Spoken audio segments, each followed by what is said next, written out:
let's go. Hey, look at that.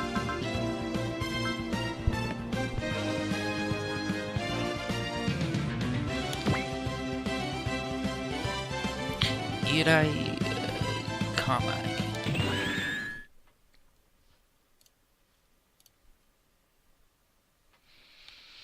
Here we are at the Kailung Mutiara. And here's Mr. Barbum. Remember that name that's been mentioned a few times? The Barbum? The Barbum?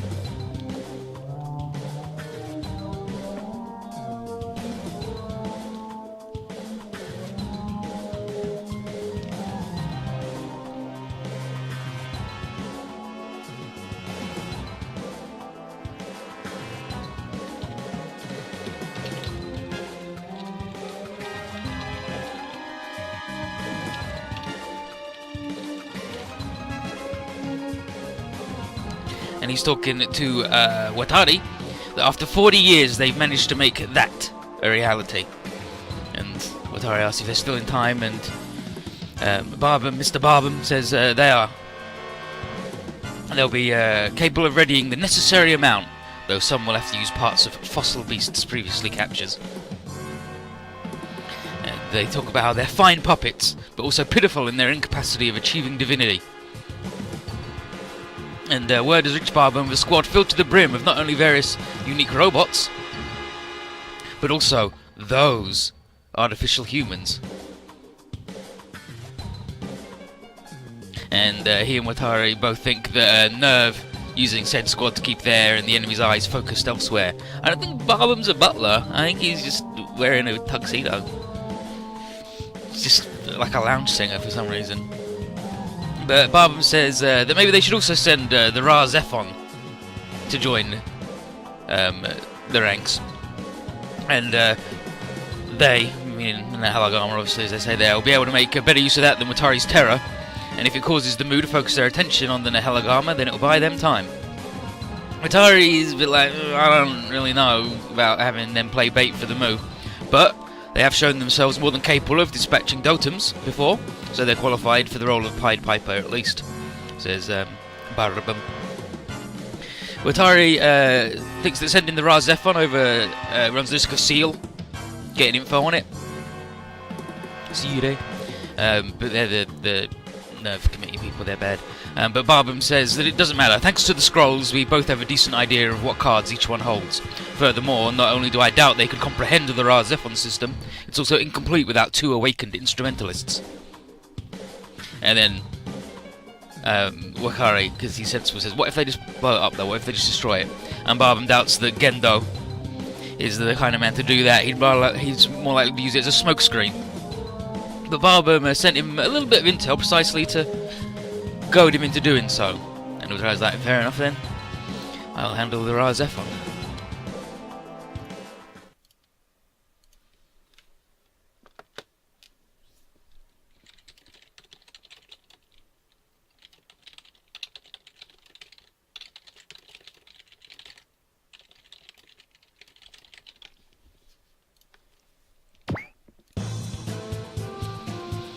And at Terra headquarters, here's Haruka, here's Brit, there's Ayato, brought him over, and he and Kanugi look at each other a bit. And then Ishiki, the dude who sucks, is like, wow, like squabbling children, these two. And but previous exams came back, and it shows there's nothing physically wrong with Ayato. You know, his blood's red, right? But Ayato continues staring at him, and Haruka says, well, there's something to be, something to be happy about, that you're not a weird alien, right? And Ayato's like, yeah, but I did just spend all of my time locked up in a room, so he's not in the best of moods. And people kept doing checkups on him all the time. And do they think people who have escaped Tokyo aren't human or something? Are they expecting his blood's going to turn blue? And then, obviously they just look at him. And then Kanugi cuts in and says they've assigned a home for him in Nirai Kanai, and asks Haruka to take him over. And she goes to grab his arm and take him out, and Ayato is like, don't touch me.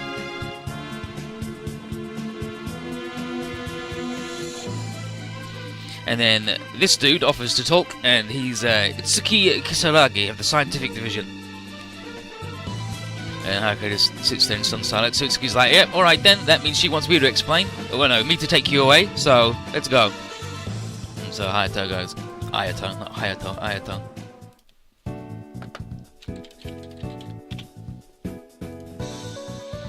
And on their way, they bump into Sayoko Nanomori, and she's Itsuki's assistant. And he gives her a disc with a D1 aria recorded. And he tells her to get to work on it while he's escorting Ayato. Ayato asks what the hell a D1 aria is. Remember the music thing, aria. And he says a D1 aria is a song from the Moodolums, and they're studying it. And Saiko's heard of Ayato and asks how he's liking Nirai Kanai, and he doesn't answer because he's the main character. So Itsuki says, exposition time, Nirai is the man-made structure built to facilitate the study of some ancient ruins on the actual island, while Kanai is the above-sea city. That's the name. And as for the ruins, that's where the Razefon is hidden away, and they've hidden it away in Neria Shrine. Kwon then shows up, and she complains to Itsuki. She's hella annoyed at the resident physician. The doctor keeps insisting she's in perfect health, but she's not feeling that way, or she wouldn't bother getting exams over and over again. Right? She feels ill. And then Itsuki is like, yep. Introduces her to Ayato, and Kwon is his sister, and one of the workers at Terra. And Ayato is like, whoa, what the lady again. But Kwon's as friendly as ever, and he's all over him. Itsuki shows Ayato to where he'll be staying. It's only temporary. But he doesn't explain anything, then just leaves. He's like, this is where you're living, and he's gone. And then that leaves Ayato to introduce himself, and he says he'll come pick him up later. And then a girl comes over, and she recognises him, and surprised that he's going to be the one staying with them. And then Rikudo, this dude, is the owner of the house, and he walks over and tells the lady to introduce herself. Dang it! Her name is Megumi Shito, and she is Haruka's older sister, and she lives here as well. And Rikudo figures this is, figures his more traditional Japanese house is different from where Ayato used to live, and he may take a little getting used to. But just imagine, just think of it as visiting these old relatives, all right? But Ayato's never visited any relatives because he's been trapped in fucking Tokyo because the whole world was destroyed. But Rikudo asks, he calls her Megu, so he asks Meg to show Ayato around the neighborhood. And he's like, really, huh? And then Rikudo says, what do I always say? He's like, alright. And Ayato is surprised that Meg knew he was right away, but she says she's also part of Terra. But Rikudo, though, isn't part of Terra. He's just a famous archaeologist back in the day, and then he retired. He's started Razefon. It's the second Razefon stage. We've had one, which was the introduction of them being inside Tokyo Jupiter, and then they got out. Meg asks what Tokyo's like, and he says it's just a regular town. She's like, oh, really? Not anything weird going on? And she says how Tokyo Jupiter came into being before her time, but Haruka was actually born there before the Mu closed it off. And she remembers her always saying that she'd go back. And then Meg gets paged because she's on call, and Terra just asks her to come in. So Hayato can find his way back home by himself, eating shit. So there goes Ayato, he's back, and he tells Rikudo what happened.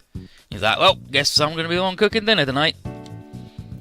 So Ayato asks about the thing. He's like, what is it, like, when you got her to do the thing, you said, what do I always say? What is it that you always tell her? And he says, nothing huge, just never turn away from hardship, always face it head on.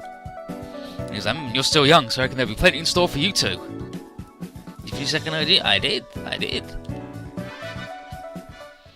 All up on the YouTube. It's like the 5th time I've done it. And then back at Terra's headquarters, it's Soichi talking to the director, Watari, back from his trip, and he actually saw fit to get him a little souvenir. And it's a batch of Shizuoka's famous photonic crackers. Yeah, photon power crackers. Nice work, dude. But he asked him to call Kanugi over, and Tsuchi's like, oh, yes, this means an official decision has been made about Ayato and the Ra Zephon.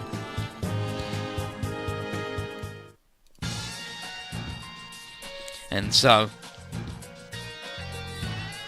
they tell him to fight the Mu with them, and Ayato's like, this is fucking bullshit, like what the heck? And they're like, you're the only one who can make the Ra Zephon go, and we need it to fight the Mu, so you gotta do it. And then he's like, why do I actually have to fight it with the Ra Zephon when there's loads of mobile suits and super robots all hanging out? And Kanugi says that he's sure, on the left, that since coming over, that Ayato's heard of a lot of crises that have broken out in the world, and yet to deal with those. But problems are still rearing their ugly heads. So, can't really dedicate him to that. And Ayato said he's seen videos about invading aliens and stuff, but to Kanugi and the others, that's real, not just footage. And they must deal with. And Ayato's still like, this is bullshit and I hate it. Yoshiki is like, wow, this dude really is a kid, huh? And Itsuki figures that it's only natural considering that...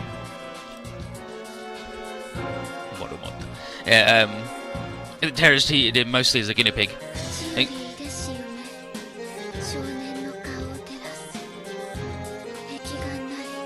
And then Kwon says, the dream from the abyss, blue eyes illuminate the young boy's face. That timbre.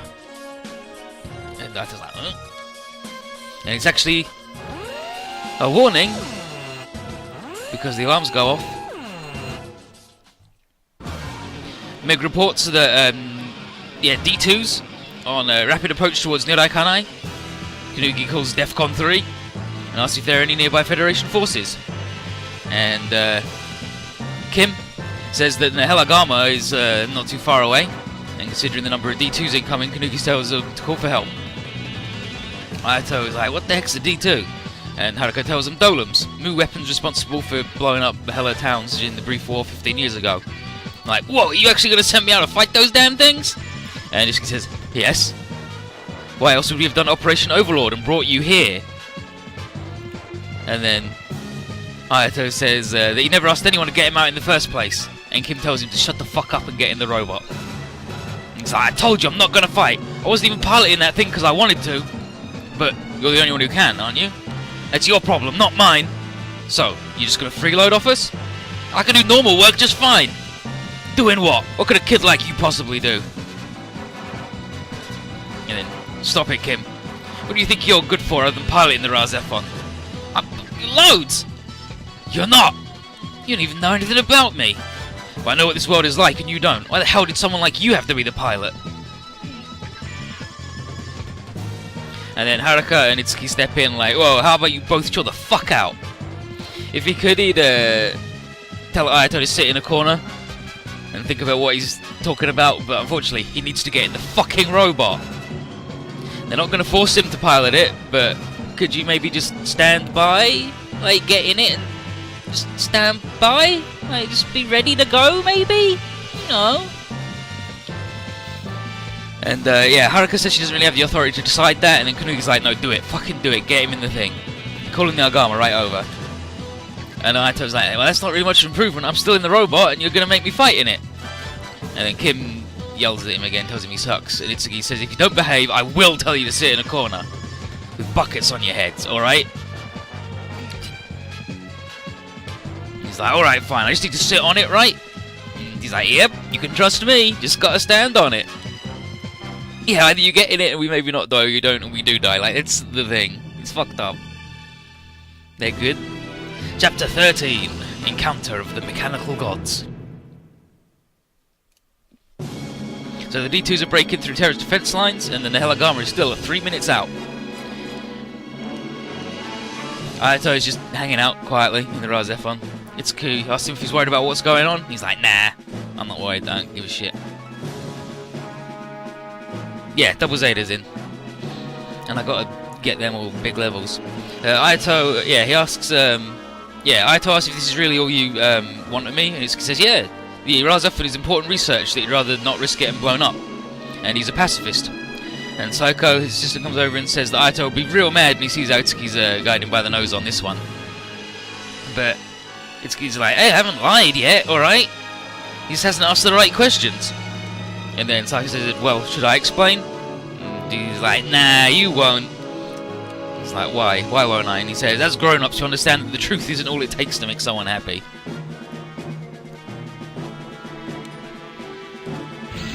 And then here's LV in her plane, and she figures she can handle D2s just fine without the stupid kid. And she'll do this for all of her dead friends. Ayato recognises the plane. Meg gets in touch with Ayato and figures she ought to explain why Kim acted the way she did.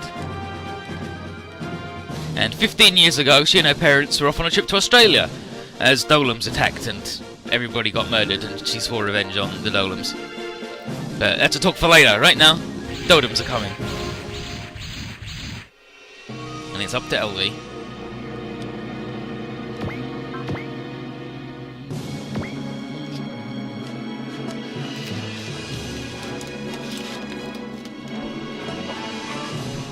Never go to Australia. Yeah, they already fucking dropped a colony on it.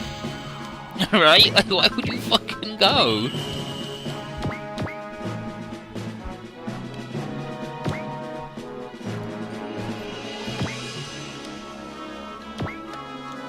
And then these puppets have come all the way from Tokyo Jupiter. I'll end them for all those they killed in Operation Overlord. You get him, Albi. Gotcha!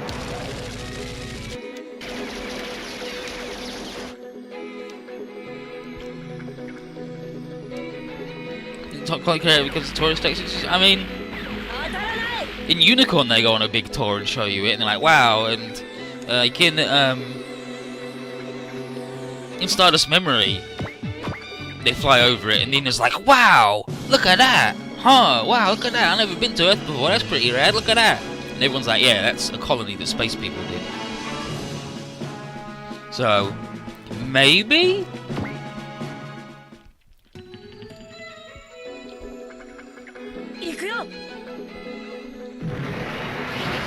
Probably eventually, after like more than like 10 years have gone.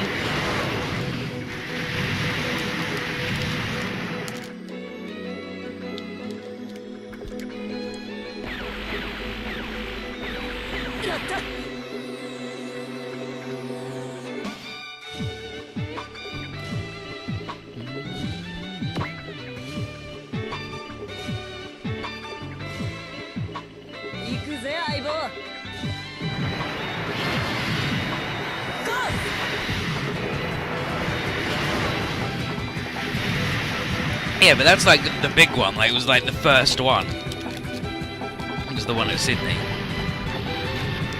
It was like, here used to be a real big fucking pile of bullshit. Loads of people lived here, and then they all fucking died. Now it's classified as the world's largest man-made lake.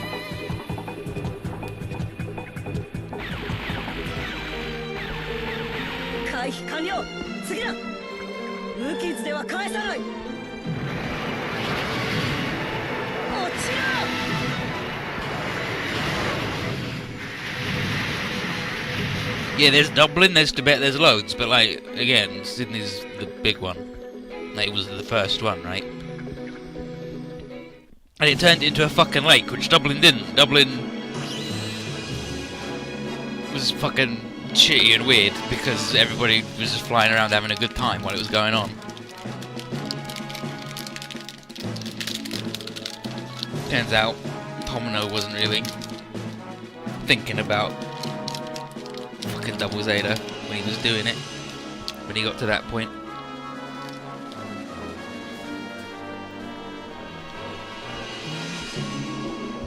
Okay, what's going on? Some of them are attacking. Are they waiting for the Ra Zephon to come out?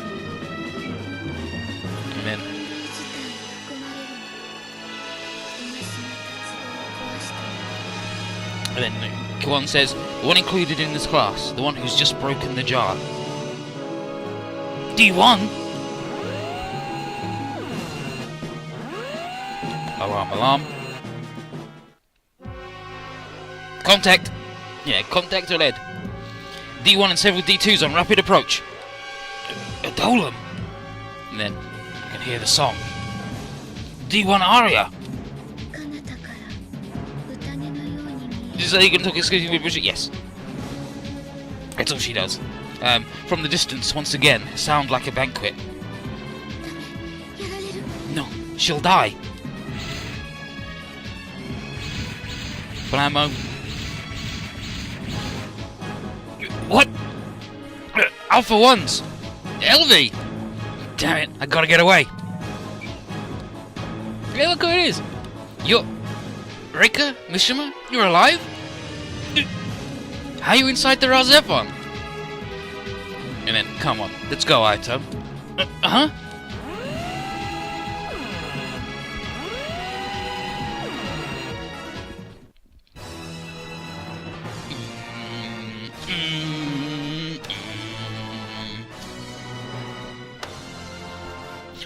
We couldn't quite make it a decisive battle, so we made it a bit more heavy metal wars.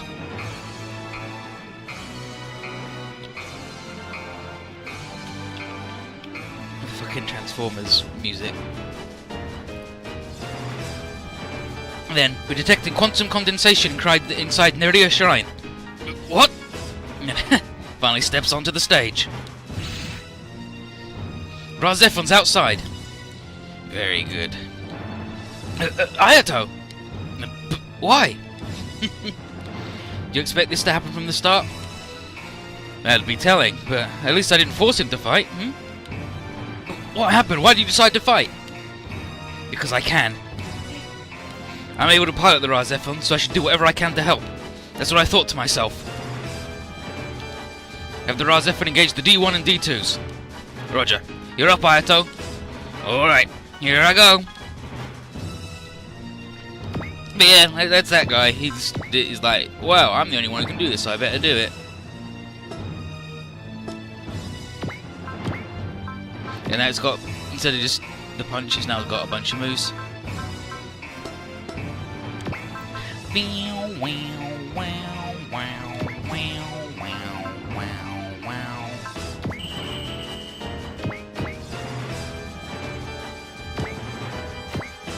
Let's punch that guy, shall we?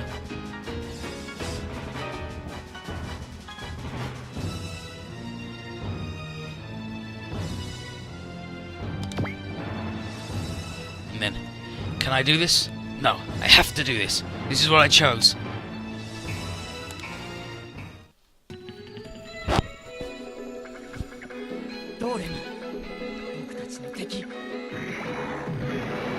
You're my enemy, Double.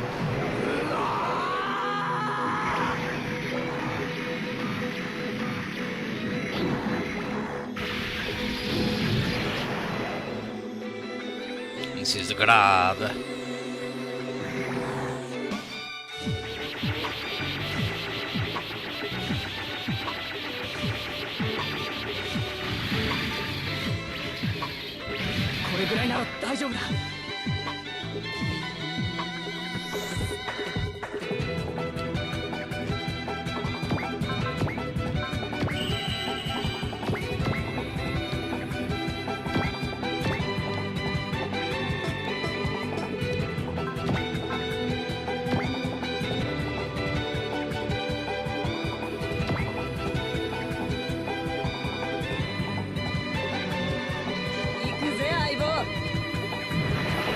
Here we go.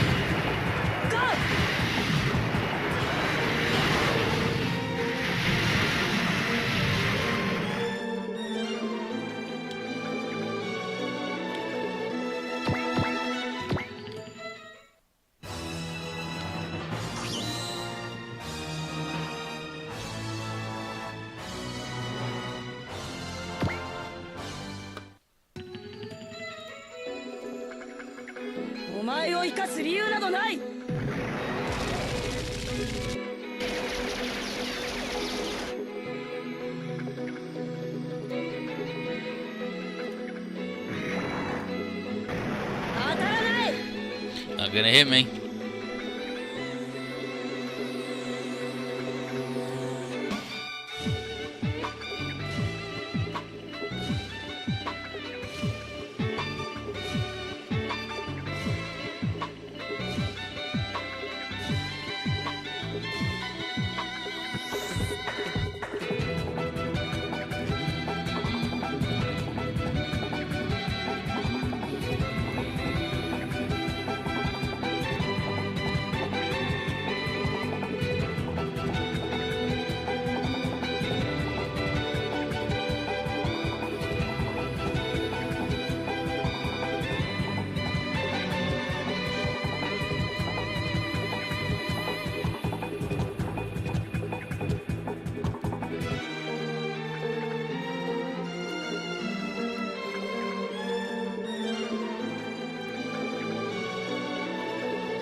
Vulcans, I guess. Ochiro.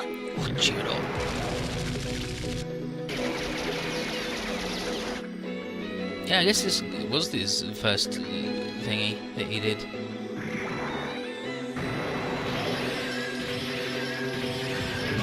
Unless some of the OVAs he was in were before it.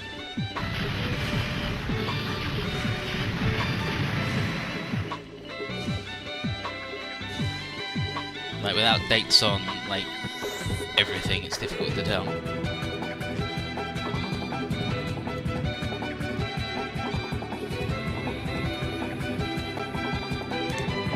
So, I mean, we get a game over there, because that lady died. So, you know, not really much we could have done about that.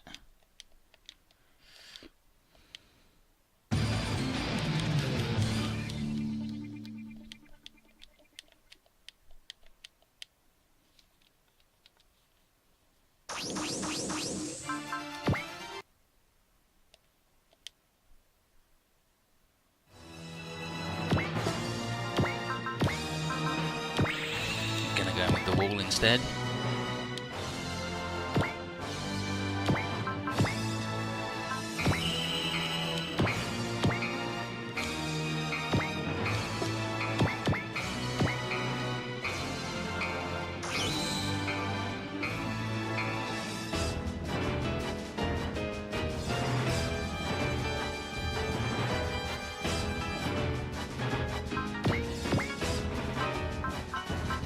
Other move, we saw him do the big punch. Didn't see him do the big shooting. Yeah, I can do it. I gotta do it. Give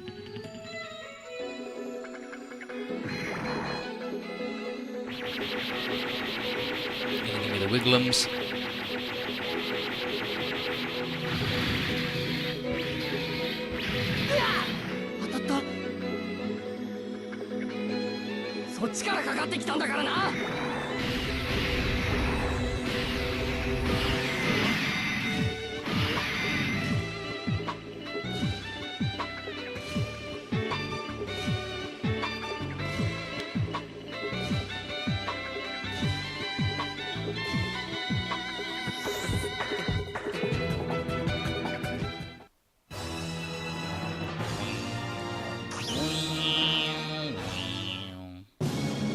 And then an unblemished mirror, the heathen poet, spiraling time revolves. And then here it comes, the other mechanical god.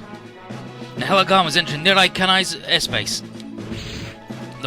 All units. And then Torres, hold on, I'm getting some strange energy readings coming from the hangar. What? Raiden's launching by itself. What about Akira? He's inside it. Not really launching by itself then, is it? Torres. Fucking. That kind of big deal. Wing, wing, wing, wing, wing, wing.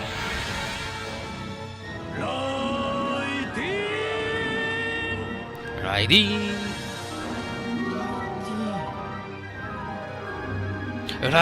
Raiden? They're alike!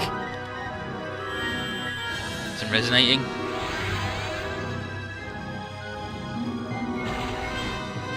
Then, wait, what? This is Raiden's cockpit, but when did I... That robot's looking this way? A girl? Who are you? What are you doing at a place like that? And then, Mari, Akira, what's going on? Akira! Mari! And Misato, what the hell just happened? I felt that Raiden calling out to me. When I came to, I was already inside. Then, wasn't you? You're saying the Raiden launched to its own will? Just like that time.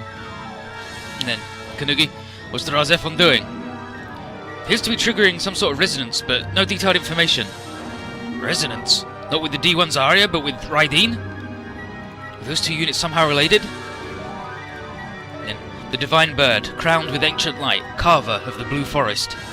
And then, I see, looks like we need to revise our understanding of things. Ikuri, really alright? Yeah, whatever was happening is gone. Send out the remaining units. Raiden and Razef chair makers. They share a lot of themes. It's all about hooting and hollering and yelling and be a big singing magical robot. Like Raiden lives at Mootropolis and runs on Mutron energy, and Razefon is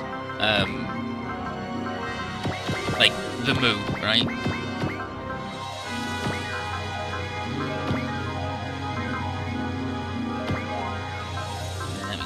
We get to bring the dragon, well, regular dragon, like Shin Dragon, regular dragon, and I mean,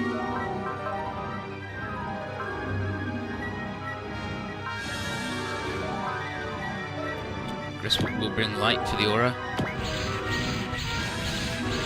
Like, Razefon is extremely Evangelion, but also it's hella, like, everything else about it is hella Raiden. Like, it's a weird god robot that hoots and hollers a lot and yells really loud. It doesn't need a microphone, and Raiden is the same. Like, it's extreme, like, oh, okay, the guys who made this really liked Raiden, okay.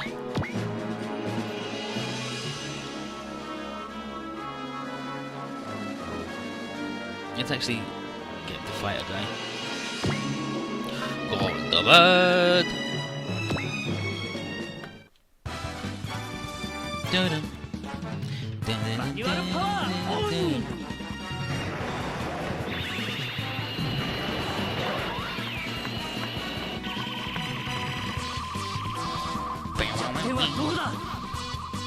Kami no Akama is good. Eat this.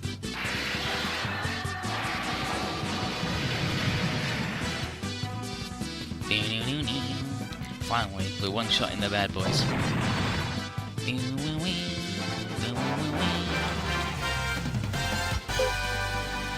at 135, Will.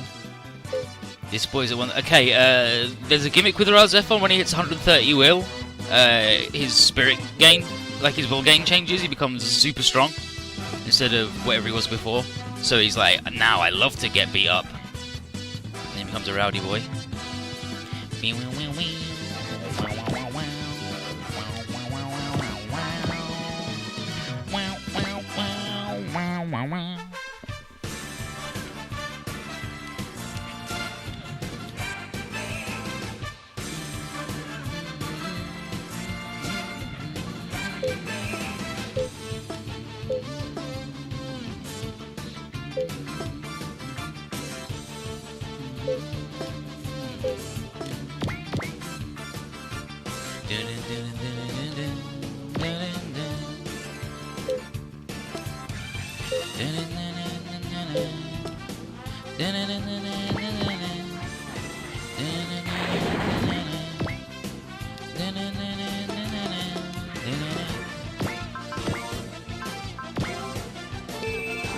know who's in the Zenith? Yep.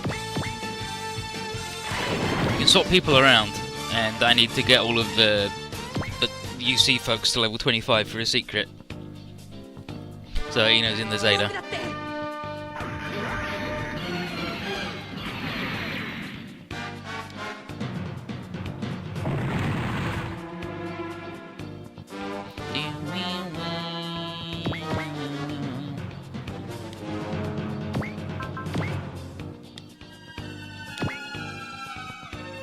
I need the Dendo boys to get hella kills. I needed all the UC folks to get hella levels, which sucks.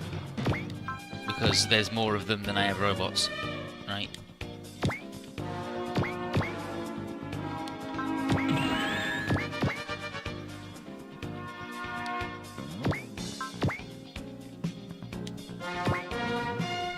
So there's always one of them not deployed.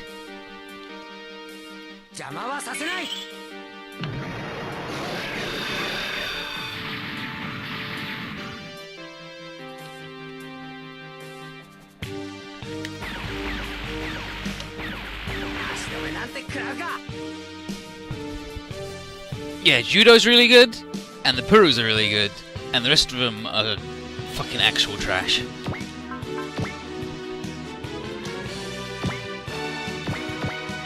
Like they're really good support characters, like Ino and like, Ino's got a really good support spell list, and Mondo's isn't too bad either. But also, they're just fucking bad at fighting.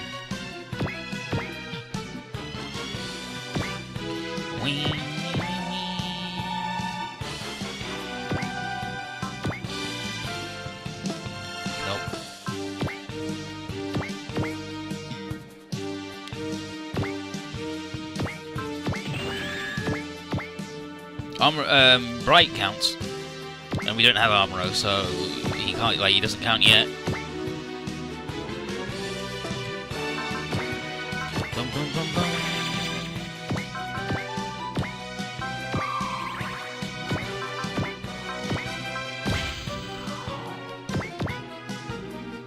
But it's all you see, guys. Bum, bum, bum, bum. Get the beat.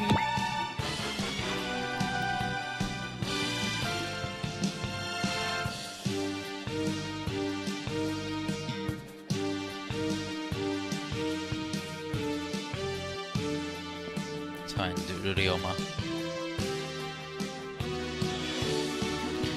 This is a D1, the move's primary weapon. Does this mean they're starting another offensive like the one 15 years ago?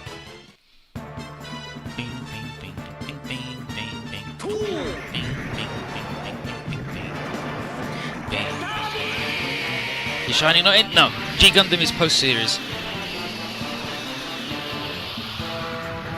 No, the G-Gun doesn't exist yet.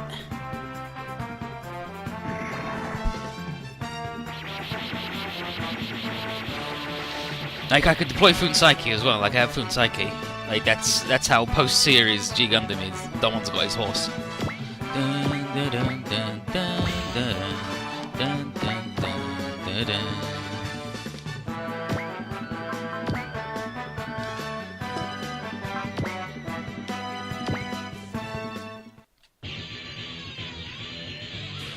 Yeah, like, they could have done, like, they could have given you fucking anything.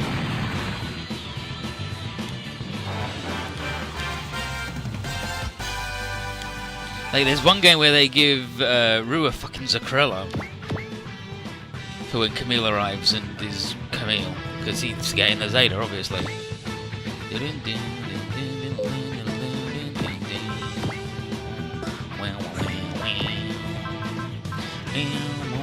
And then voice.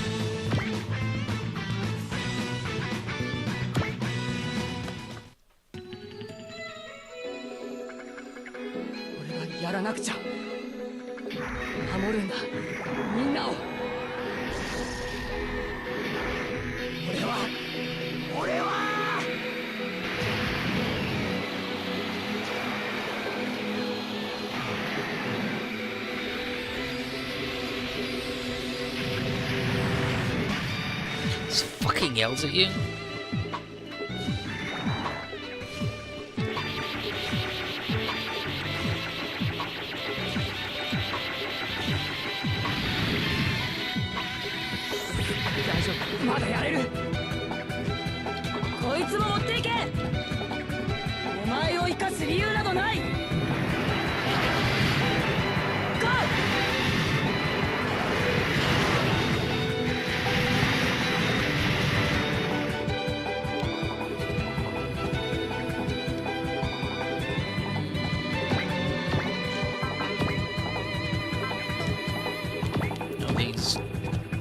Go away.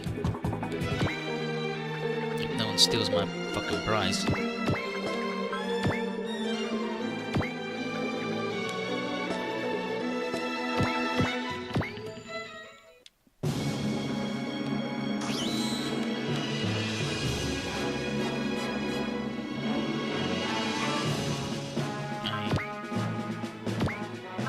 I know you guys didn't fight that guy. I got another dude who needs the rocks more than you.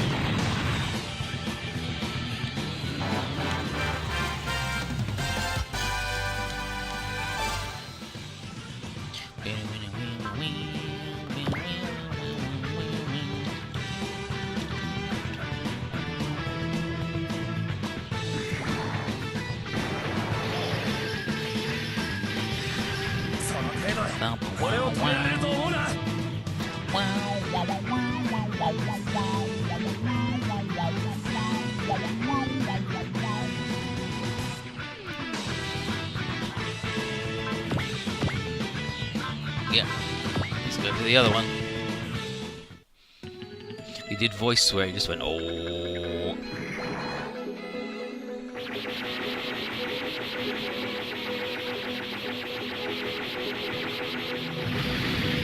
Yeah, now he's got a barrier. And his shield doesn't go down because his barrier made it do 0 damage. So now he's just invincible now. Oh, look at that! He's got a bow that comes out of his arm, like Raiden.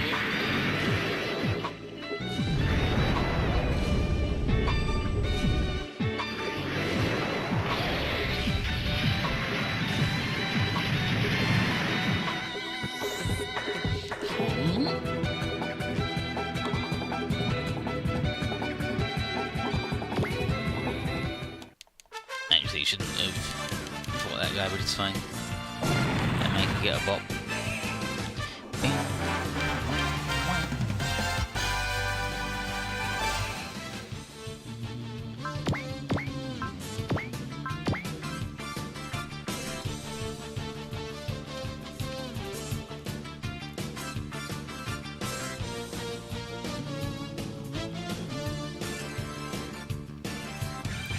Wow, wow, wow, wow, wow, wow, wow.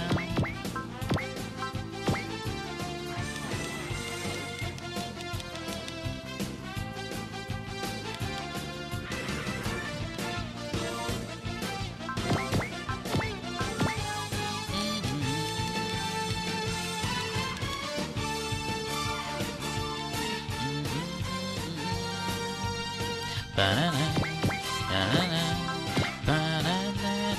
They really don't like, do they?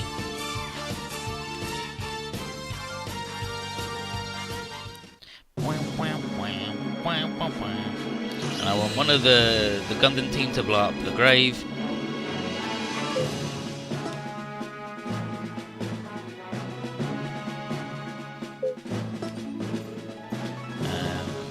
Then they can get one of these bops.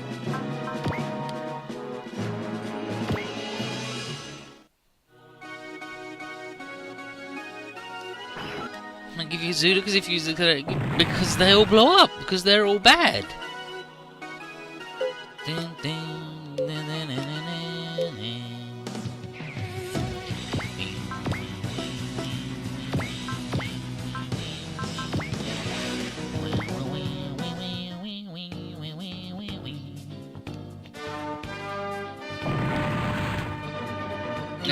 Well,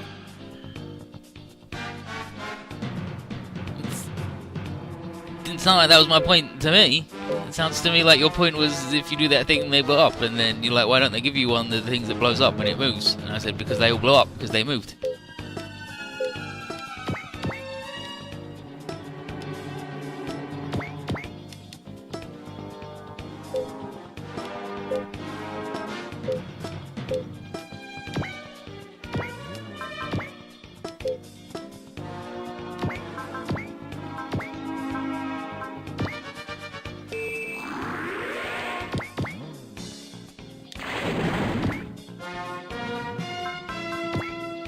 Think you boss for a 10-point repair cost or anything? I mean, they can make it cost 1,000 because no one would ever use it, would they?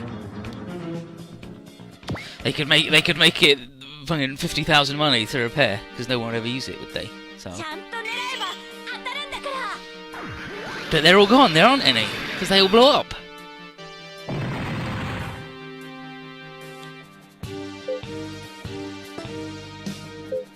Thank you, Root.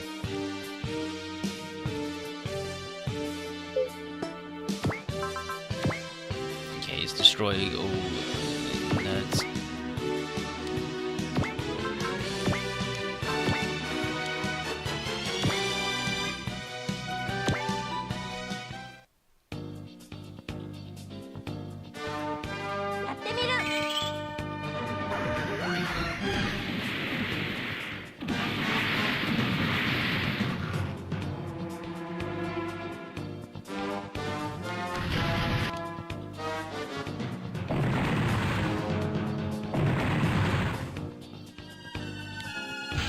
could have got a whole 120 experience from that. Oh, instead we get a repair kit. Brilliant. Thanks. Thanks.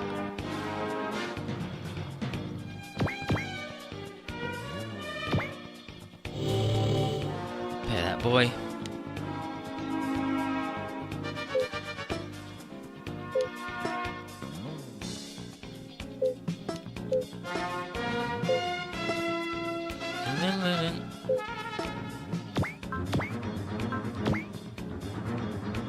I don't know, beat you. I think that's a bad move, actually, to do that one.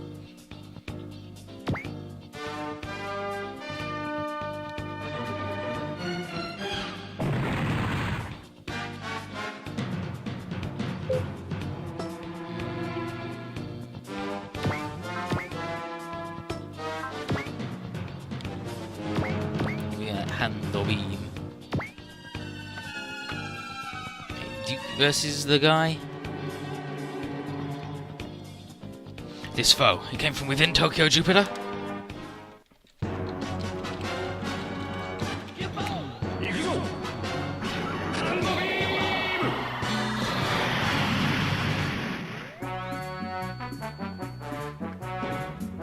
I'm sure you get to use one in...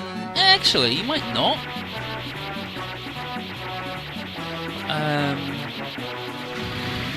For games that 8th MS team is in.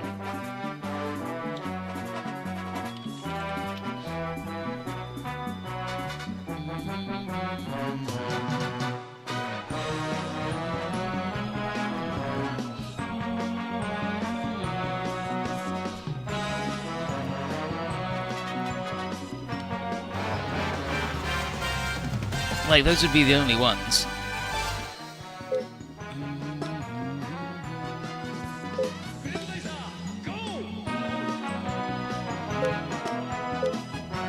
Yeah, like, you'd expect to have at least one, right?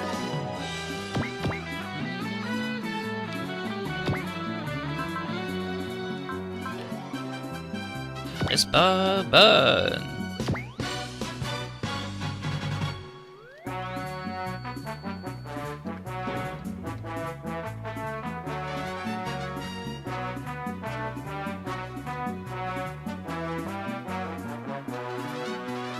And then a D1, one of Moo's dolems. Did the Raideen make me fade in to fight this thing? Or maybe what woke the Raideen was...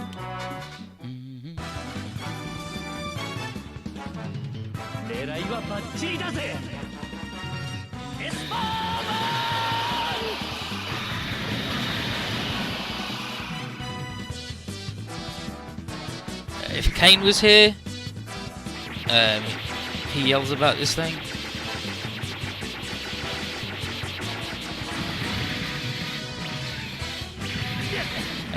Yeah, Kane is like, this crazy doll's looking this crazy doll looking thing's a whole lot tougher than the ones he took out before.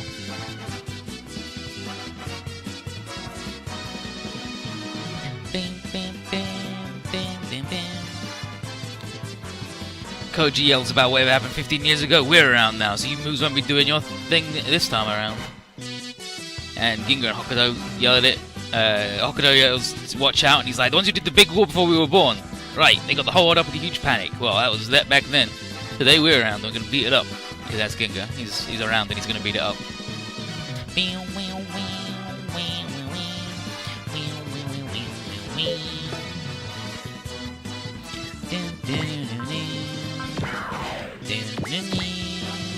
Look at this, you just fucking... They don't go anywhere when they're flying. The good boys. There's only B rating in the air, so they're just fucking get in the sea and die.